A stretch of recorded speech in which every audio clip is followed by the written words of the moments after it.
Hi,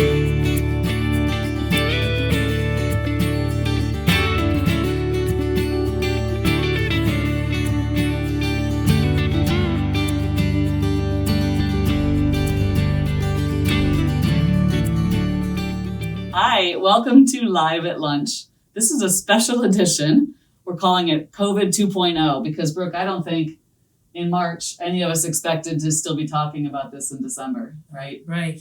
So surprise. And we know that the elder care community is really being affected as much as anybody else is right now. We wanted to talk to somebody and bring forward to you today, audience, somebody who knows a lot about how to care for your loved ones in this time of a pandemic. Yeah. So, Brooke, who do we have today? Well, today we have the lovely Marcia Strall from Elderlife Solutions. She's a geriatric care manager and a part of the Aging Life network of specialists. So, Marcia, hey, welcome. Hi, thank you for having me. So tell us a little bit about what you do. Well, geriatric care managers there is no licensure for that specific profession. So we are all part of, we've been vetted and are part of the Aging Life Network, which is a national organization. We work with families and individuals to prepare a care plan, kind of a roadmap of where we go from here. It's usually we're contacted after a diagnosis or a family that's been struggling with what do we do in this situation with this medical stuff and how do we help? And what kind of finances are we going to need to move forward too?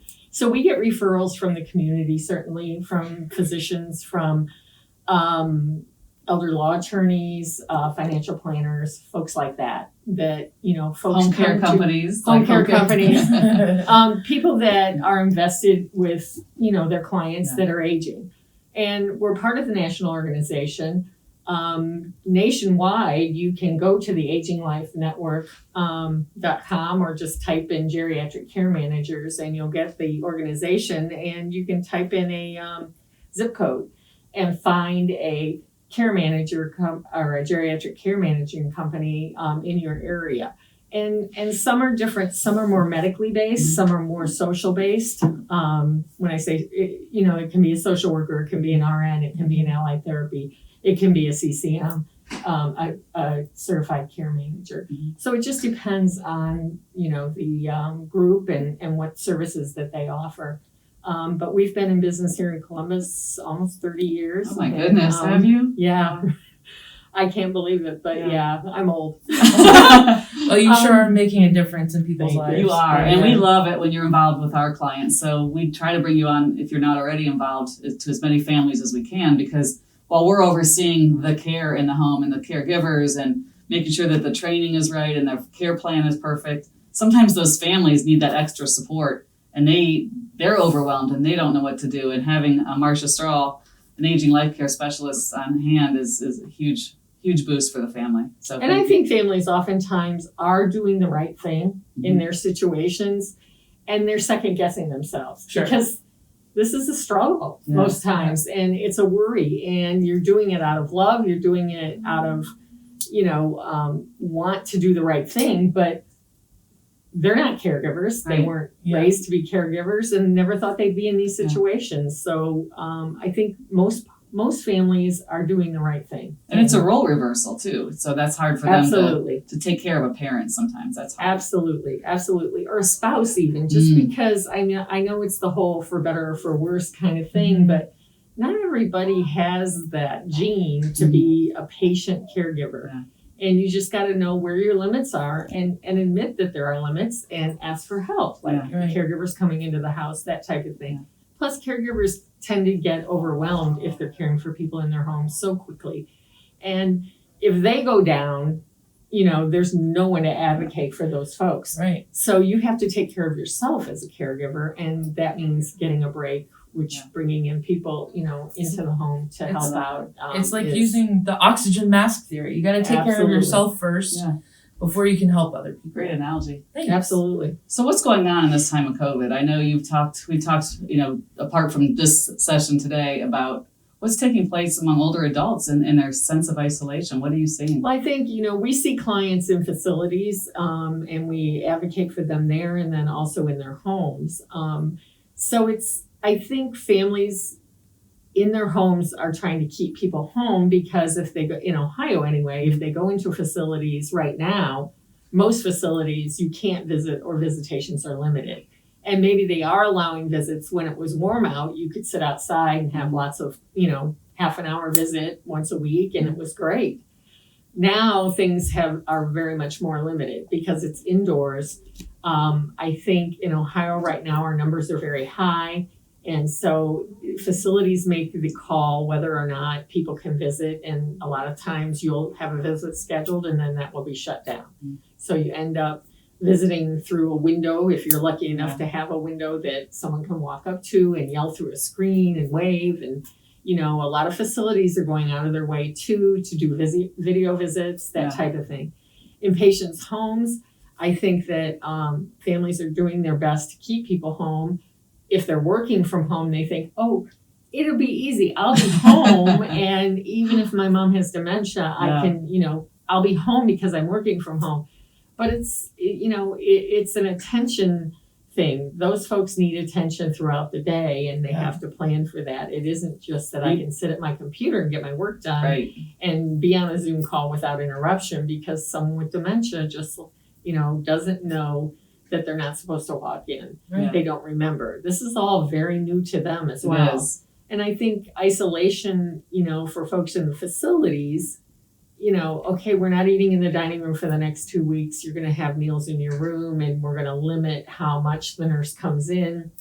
I mean, I've had facilities and physicians even change medication times so that, 2 times a day is fine rather than 3 times a day right now. So we limit the interactions and the exposure. Wow. But that also limits their exposure to other human beings, which is heartbreaking. And that is what's happening. And I think the duration, like you said, who would have thought now, last March, we would still be in this. And I think, personally, this is, even with the vaccine, there will be other viruses. And I think this is going to change a whole mindset in healthcare of how we, hand washing is going to be, just being aware that we need to be more careful in passing germs back and forth and viruses. Yeah, agreed. I think this is a lifelong lesson for everybody. Unfortunately, it is. And I think, how we treat folks during this, especially during these lockdown periods, it's going to be a hard look at it to see if we can do better because people are struggling. People are struggling at home trying to care for their folks to keep them with them so they can be with them and not place them in facilities unless it's absolutely necessary because then they can't advocate. I mean, by phone, it's not the same as in person. How can people cope better? What are some of the things you're telling your families? I think that, communication is a big deal.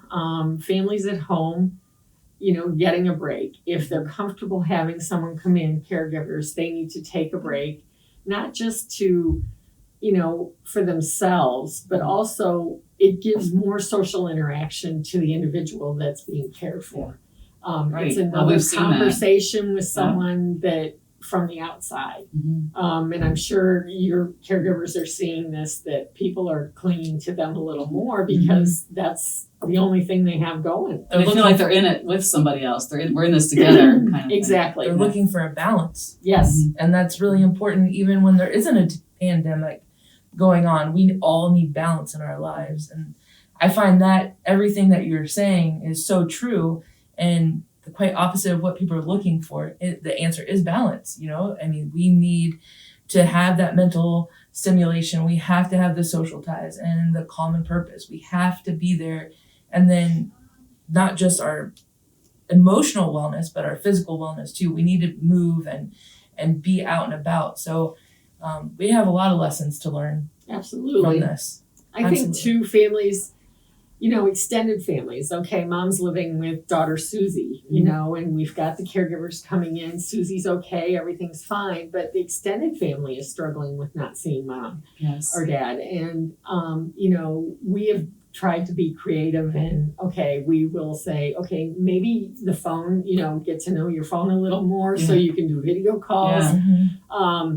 The good old fashioned mail. cards. Send a card every day, or especially this time of year. I need to get better at that. I just realized I have older adults in my life, and I just need to do more love of to that. receive mail. Yeah, it's a lost art. It is a lost art. Yeah. And especially this year, I think, and in facilities, folks in facilities get very little mail, and they are the people who are very isolated right now. Yeah. And I think, families can just deluge them with cards. It's not hard, even if it's a postcard. I love that idea. Say, hey, thinking of you, and just throw it in the mail. We're really trying to encourage families to get more involved that way. Mm-hmm. And certainly, Zoom calls with them if they're able. And that's where some caregivers have been instrumental in setting up those types of things for families. I recently had a client that was in the hospital with COVID, and the family lived all out of state. And the nurses there were kind enough to set up Zoom calls every day so the families could all be together, talking to her, reading to her at the end of life. And this story just touched me tremendously. They were all on the Zoom call. The nurse had come in. She wasn't really responsive that day. The nurse came in and just to check to make sure the connection with the Zoom call was going well. And they had been reading her poems and talking and reminiscing. And the nurse discovered that she had passed while they were on the Zoom call. Which so they got to be there with her. Everybody thought was horrible. They thought it was wonderful because they were able to be with her. She heard their voices. She heard their voices, even if she couldn't physically feel their touch. Yeah. So I think all care, everyone in the medical community is coming together and really trying to make things better for families that are struggling. Well, that's why we're all in this, right? Yep. We're all in this together, and the people that are together are here for a reason, and it's because we have a heart, and we have a heart for this role and this industry. And speaking of which, what keeps you up at night? Right now, the virus. I think, working with older adults, they are vulnerable. I don't care how healthy they are. Mm-hmm. And I think, you pray every day that even for myself and my own family, it's like, God, just give us all another day to be healthy. Yeah. And get us to a point where we don't have to worry about this. Sure. And be able to take off a mask and smile at people. I mean, I've been smiling at you the whole time. I know. But that's a big deal. I notice in public, it's hard to, especially this time of year, I'm smiling at people and seeing a little kid be cute with Christmas. It's heartbreaking because they don't see those smiles. Yeah. So on the opposite end, what energizes you? What keeps you going? I think when my clients thrive, that they feel comfortable financially, that they're doing the right thing, that they don't panic about, we've done a care plan that can work for them. We always do plan A, plan B, plan C, but whatever plan we're using at the time, it's a state of flux, but that they're comfortable, that things have gone well. We've had long-term clients for 10, almost 20 years now. And, constantly families thank us, when they pay their bill, which amazes me that they're paying their bill and then they're thanking you. It's well worth whatever's on that check for sure. And that just attests that I know that our mission is changing the way the world ages, but you are too. Mm-hmm. And that thank you is so important that families know that you're changing. And you're being changed. We're being changed by the people who we get to touch every day. Absolutely. Yeah. It's the best job I ever had. Amazing. Well, Marcia, how do people get a hold of you? Because they might be watching this thing. That's exactly what I need. We have a website. It's www.elderlifesolutions.com, and they can contact us through the website or directly. Lately it's just been people are in crisis, so my cell phone is a good way also. That's 614-937-5905, or directly through our business, through the website. And then the Aging Life Network also, we're listed, obviously as one of the members. And like I said, it's an easy website to maneuver if you're from out of town, out of state, out of county. just go to that website, type in your zip code, and a whole string of people will come up that you can review and find out how long they've been in business and it's a great website and what their specialties are. Yeah, and learning what all they can do, what your services can encompass. Correct. Brooke? Yeah. This is a time of year when we do get a lot of phone calls. People are realizing during the holidays that their loved ones not as well off as they thought. Yeah. So how can they get a hold of us? Well, we have a website. It's homecareassistancecolumbus.com, or you can call us 24 hours, 7 days a week at 614-481-8888, or stop by Monday through Friday at our Tremont Center office. We'd love to start the conversation. Thank you all for joining us on Live at Lunch. I hope that in 2025 we're watching this going, oh, remember those days? But thank you, and sorry for the somber topic, but we felt it was really important to have to address it today.